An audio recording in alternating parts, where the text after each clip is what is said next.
cancer. He died last night at the age of 58, his family by his side. Paul McCartney pays his own tribute. He was like a baby brother to me. New advice to women about the risks of flying long distance. And changing habits 10 years in... Good afternoon and welcome to the BBC's news at 1 o'clock. The former Beatle George Harrison has lost his 5-year fight with cancer. He died last night at the age of 58 at the home of friends in Los Angeles. His wife and son were at his bedside. In a statement, the family said he left this world as he lived in it, conscious of God, fearless of death, and at peace. Sir Paul McCartney led the tributes this morning, describing him as a baby brother.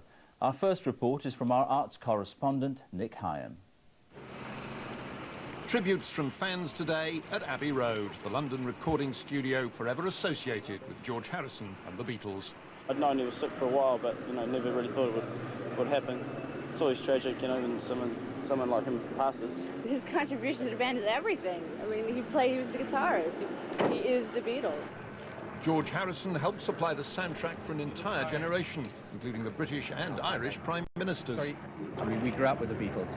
Their music and the band, the personalities of the band were the background to our lives, and so I think people will be very sad at his death. Among the tributes today, one from Paul McCartney, friend, collaborator, fellow legend. He's such a brave lad. To me, he's just my little baby brother. We grew up together, and I knew him in my old hometown, Liverpool. And we just had so many beautiful times together that's what I'm going to remember him by. A lovely guy who's full of humour, as I say. Even when I saw him last time and he was obviously very unwell, he was still cracking jokes like he always was. And he'll be sorely missed. He's a beautiful man, and the world will miss him.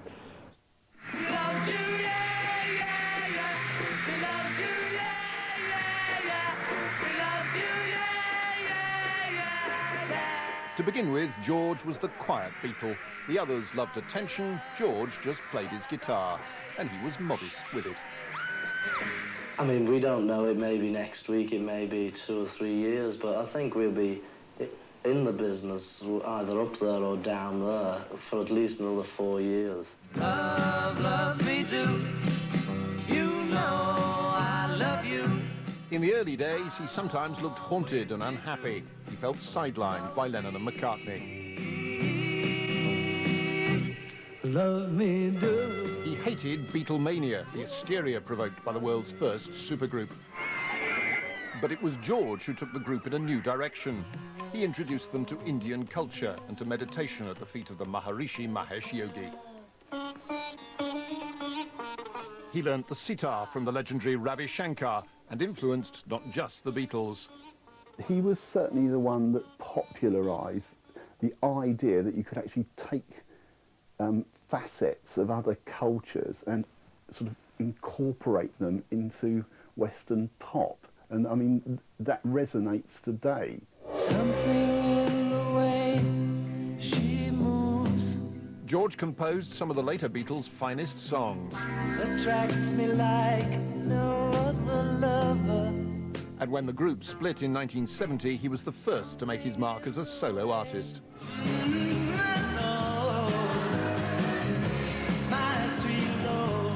My Sweet Lord, performed at a legendary fundraising concert for Bangladesh, went to #1 on both sides of the Atlantic. In the late 70s, he financed the Monty Python team's Life of Brian, when no one else would, fearing allegations of blasphemy. You're all individuals! Yes, we're all individuals! For a time, his company, Handmade Films, was Britain's leading film producer, and George was a regular at awards ceremonies. Oh, the sweet smell of success, and me with her. With other ageing rock stars, he formed an occasional band, the Travelling Wilburys. He lived quietly in his mansion near Henley, where his 30-acre garden became a passion. He never lost a cent.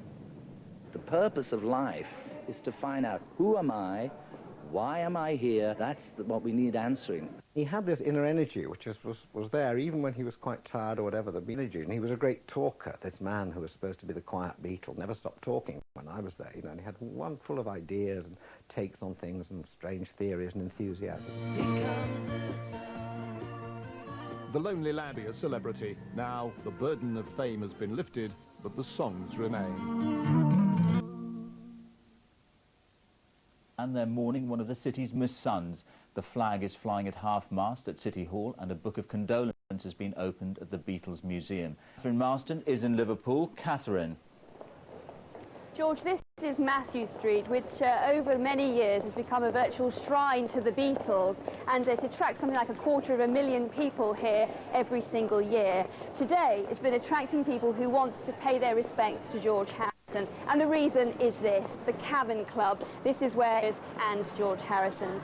Staff here today have opened their own book of condolence for people to sign. Like so many people across this city feel that George Harrison wasn't just a man of unique talent, but also someone that people here felt was a very real local lad.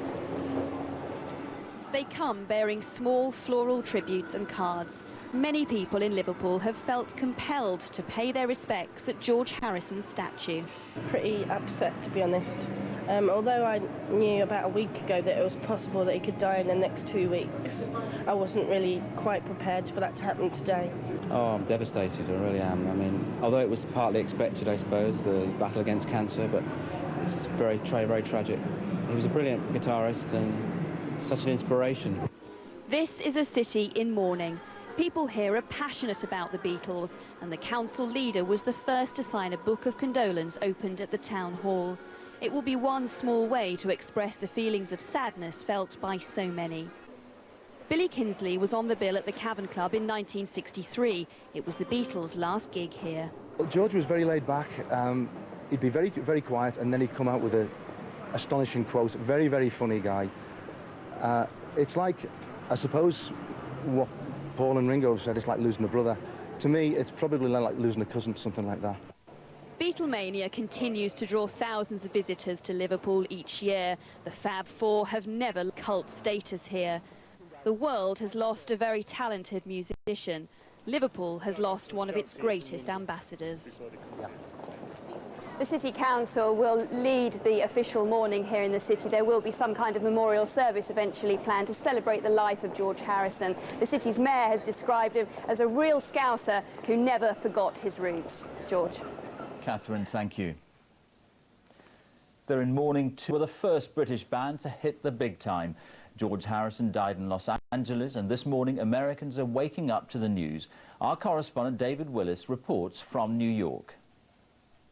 George Harrison died at the Los Angeles home of one of his oldest friends, Gavin DeBecker. His wife and son were by his side. In a statement, the family said that George Harrison left this world as he lived in it, conscious of God, fearless of death, and at peace.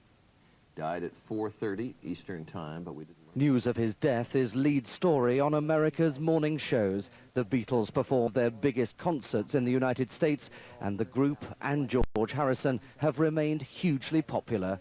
That's very sad. Very sad. He's, you know, part of our history, obviously. His smile. That's really, he had a beautiful smile. The Beatles! Whether it was his work with the Beatles or studying the sitar with Ravi Shankar, George Harrison inspired a generation of musicians here in America. That had a big effect on me. I was growing up in Baltimore at the time, and I went out to see Ravi Shankar when he came to town. And I know I wouldn't have if it wasn't for George Harrison and the Beatles being involved. Since early this morning, fans have been laying flowers at Fields Memorial here in New York's Central Park, created in memory of fellow Beatle John Lennon, who was assassinated nearby.